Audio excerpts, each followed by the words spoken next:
Itu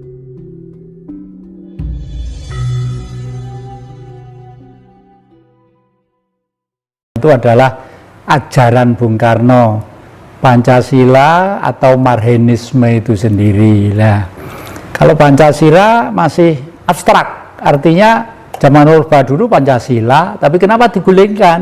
Karena yang dihapus Marxismenya. Lah, kenapa? Oleh karena itu sekarang tugas saya adalah pelan-pelan lewat media yang bisa saya sampaikan untuk manusia memahami tentang Marxisme. Karena Marxisme itu dari kata marhen, orang yang miskin karena sistem, bukan karena golongan, bukan karena kelompok dan sebagainya. Nah, jadi di dalam perjuangan yang diperjuangkan apa? Sistem itu sendirilah. Oleh karena itu seperti akhir-akhir ini di Lampung atau di mana itu ditemukan beberapa karung duit gambarnya Bung Karno sama Bung Hatta, duit merah. Katanya dulu dititipkan Bung Karno di sana. Lah, waktu Bung Karno belum ada buku gambar Bung Karno, Bung Hatta itu tidak ada.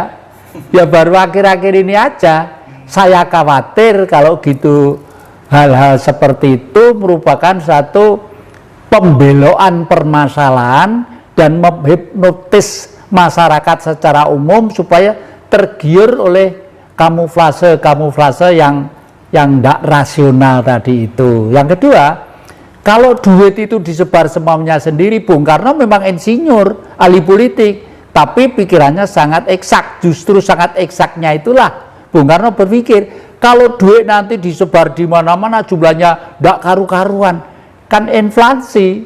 Akhirnya warga beras itu bisa juga sekian juta, sekian lalu gitu. Itu tidak boleh. Bagaimanapun peredaran duit itu dilindungi, diatur dan dikendalikan gitu ya. Itu nggih. Kalau peninggalan yang lainnya, saya juga sering diantar ke sini satu lepekan kecil-kecil begini ya. Katanya nih Mas jumlahnya banyak gitu. Ini mau disuruh beli apa dikasihkan? Kalau suruh beli saya tidak ada uang gitu. Pak, untuk contoh aja, nanti kalau tertarik bisa datang ke sana gitu. Oh iya, kalau punya duit saya tak ke sana. Sampai sekarang saya simpen aja di almari sebagai, ya bukan emas, ya bukan emas ya. Ya mungkin buatan lah gitulah ya. Okay. Terus ini Ki, bisa nggak pemimpin Indonesia setelah Jokowi ini ditarat Ki ya? Tentang banyak yang bertanya, bisa apa enggak setelah Jokowi itu pemimpin Republik Indonesia itu ditanyakan ke tarot gitu ya. Nah, kebetulan pada waktu itu saya tidak tanya siapa RI 1 atau siapa pemimpin Indonesia. Saya hanya bertanya setelah sampai akhir tahun ada apa gitu. Ternyata jawabannya itu maaf ya, menakutkan. Kenapa menakutkan? Karena satu, ada gambar tarot yang judulnya itu seorang jaksa yang ditutup wanita ya, ditutup matanya lalu membawa pedang 2 dipegang begini, pengadilan. Yang kedua, lalu si dungu, ada gambarnya si dungu itu seorang laki-laki yang seperti orang agak idiot tapi main-main duit begini, main-main duit. Lalu kartu yang ketiga adalah Raja Putri. Artinya Indonesia tetap akan manis dan indah, tapi repotnya nanti itu kartu yang terakhir itu apa? Gambarnya orang saling bertengkar gebuk-gebukan. Itu. Nah, setelah melihat itu kok saya itu lalu jadi masuk ke sekarang ini sudah mulai banyak orang yang kehilangan keseimbangan pikiran. Misalnya kemarin saya menyaksikan seorang bakul gara-gara harus ditertibkan, tidak boleh jualan segala macam, ngamuk-ngamuk. Saya butuh makan, butuh ini, wajahnya dibau anting, Lah, itu salah satu wujud di lapangan bahwa ternyata memang bertengkar dikarenakan butuh makan itu ternyata memang tetap ada lah. Oleh karena itu setelah itu khayalan saya baru, oh mungkin memang ini yang saya maksud, kita akan masuk dalam situasi sakit terhimpit sampai ke langit. Jadi baru setelah Indonesia nanti itu masyarakatnya itu kepepet semuanya, pendidikannya kepepet, kesejahteraannya kepepet, mau buka ini kepepet, mau buka ini kepepet, buka ini kepepet, dada itu mungkin ya, mungkin baru nanti itu akan ada satu manusia yang tampil di zaman, bayangan saya ini berjalan sampai tahun 2045, bayangan saya. Tapi mulai gejolak itu mulai tanggal 12 bulan 12 tahun 1912. Ya, mulai dari itu yang saya ceritakan di depan tadi itu. Oleh karena itu di depan nanti mungkin setelah manusia itu semakin lama semakin bingung ya, orang politik dalam tanda petik ndak kangge, orang-orang profesor doktor juga ndak dihiraukan, hanya mencari seseorang yang ngerti tentang perasaan rakyat. Mungkin itu. Karena rakyat itu tidak butuh duit, tidak butuh titel, tidak butuh embel-embel macam-macam.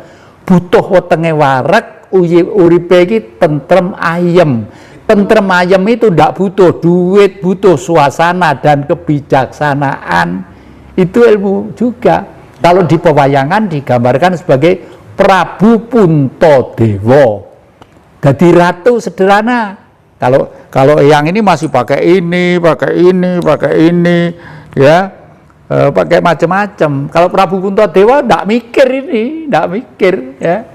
Jujur digambarkan kakinya itu tidak ngambah lemah, ngawang begini. Artinya nggak duniawi, gitulah artinya itu. Nah, kalau bangsa harus seperti Bratasena, gagah gitu. Bangsa harus tegar, gagah, tapi ratu harus tetap sederhana. Tetap sederhana, ya itu. Terus di tahun 2045 kira-kira Indonesia itu seperti apa di mata Ki? Bayangan saya hanya dengan sistem kerajaan ala Jawa, ya maaf loh, bukan Mataram loh ya. Solo, Jogja itu Jawa, tapi Mataram lama sampai ke Mataram baru. Yang Mataram lama waktu yang Sultan Agung Hanyokrokusumo itu waktu menyerang ke Batavia. Itu tadi di televisi saya sebarkan cerita kuda lumping itu sebenarnya Prabu yang Sultan Agung menyerang Batavia. Ya, itu. Jadi nanti itu kalau sudah dipimpin oleh seseorang yang seperti itu mungkin akan damai, ayem, tentrem gitu ya. Bagaimanapun negara ini harus menyelamatkan masyarakatnya. Dan tentang corona itu sudah bukan urusan nasional, internasional. Lepas dari itu, dari mana asal mulanya, di mana menyebarnya, bagaimana. Tapi itu adalah realita. Karena bangsa pun memikul beban karma. Manusia yang berhimpun dalam suatu wilayah itu membentuk suatu negara, dan negara itu punya karma. Karma itu bisa negatif, bisa positif. Karma negatifnya apa? Ya berbentuk corona tadi itu. Misalnya, jangan dipikir kalau membunuh orang itu tidak punya sebab akibat. Kalau manusia dibunuh tanpa doa, tanpa macam-macam, tanpa apa ya, hanya kepentingan politik, saya akan membunuh orang sebanyak-banyaknya. Apapun partainya, apapun lambangnya, apapun simbolnya, tetap itu ada dampaknya. Ada dampaknya. Kebetulan kakek ini mengalami 3 generasi. Zaman melawan Belanda, pemberontakan, zaman 65 juga menghadapi situasi yang sangat pelik, zaman akhir-akhir ini juga begitu. Jadi semua sarumusi jadi satu. Oh, ini dampak ini gitu. Itu jadi tentang vaksin itu dipaksakan juga jangan ya. Bagaimanapun ya, kalau memang tidak mau misalnya ya, kalau tidak mau demi kepentingan umum, bila perlu seseorang itu suruh, udah nggak apa-apa, kamu tidak divaksin tidak apa-apa, tapi tolong beri robot ya, robot kayak astronot yang mendarat di bulan itu ya, yang rapet, jangan sampai udara keluar. Nanti kalau udara keluar menyusahkan masyarakat yang lainnya, itu nggak apa-apa. Kalau enggak, baru nanti kamu di sel di penjara sekian lamanya, dan itu diisolasi di penjara nanti, ya gitu. Itu harus bijak lah. Akhir-akhir ini apakah yang jadi dapat pesan gaib dari leluhur atau guru sejati?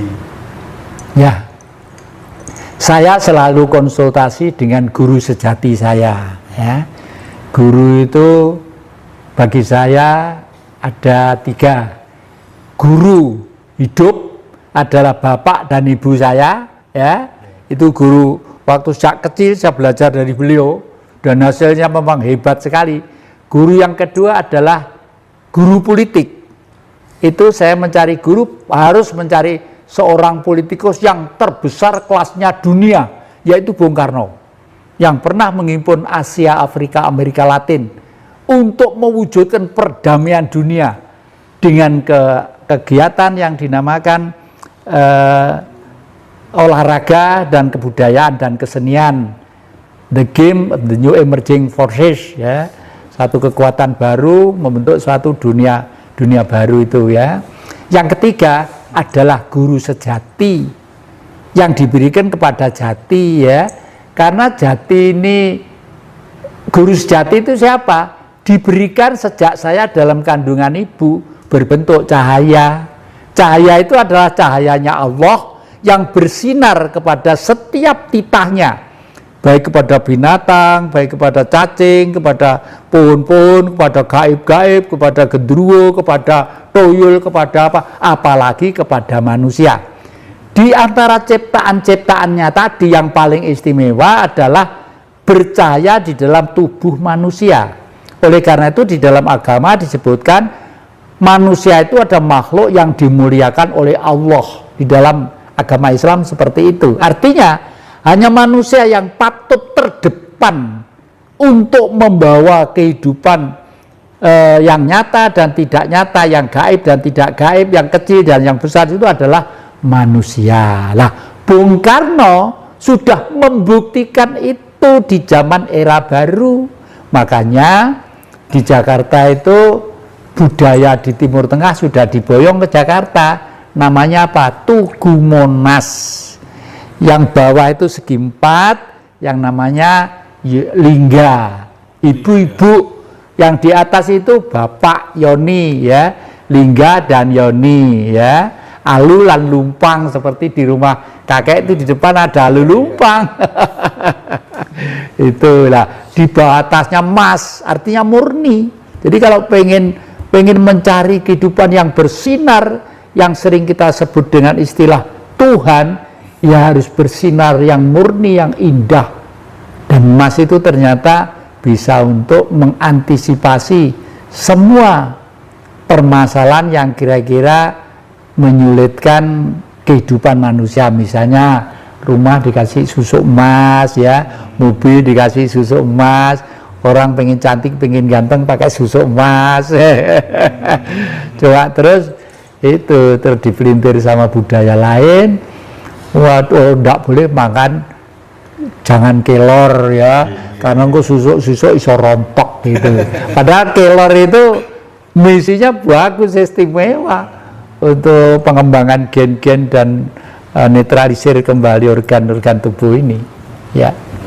Terus ini masih satu, bagaimana yang jadi memahami konsep hari akhir? Hari akhir ini konsep saya hanya satu, mudah-mudahan nanti itu kalau saya sudah terasa untuk sukma itu pindah ke alam lain, saya sudah pesan ke anak cucu saya, tolong kakek nanti dibakar aja gitu, ya. Mungkin bisa buka-buka laci bapak, buku-buku di belakang itu kakek itu, siapa tahu kalau ada selempitan duit di sana untuk ongkos bakar, ya. Kenapa kok dibakar? Pada hakikatnya manusia itu jasmaninya itu dipinjami oleh alam, ya. Daging dipinjami tanah, tulang dipinjami air, darah dipinjami api, ya. Lalu nafas dipinjami udara. Lah itu sang suci Tuhan harus kembali ke singgasananya Tuhan. Siapa? Di mana singgasananya? Di matahari. Makanya rumah kakek itu ada simbol kerajaan Majapahit. 8 penjuru dunia itu, penjuru 8 itu ya, itu lambang Majapahit. Majapahit itu 341 tahun karena pribadi manusianya menganut ajaran Buddha dan kehidupan sehari-hari akrab dengan semesta alam. Lalu di era modern disebut Hindu Buddha. Siwa Buddha ya. Siwa itu angkasa, Budi itu adalah pribadi manusia. Manusia sadar bahwa manusia itu dulu-dulunya adalah material.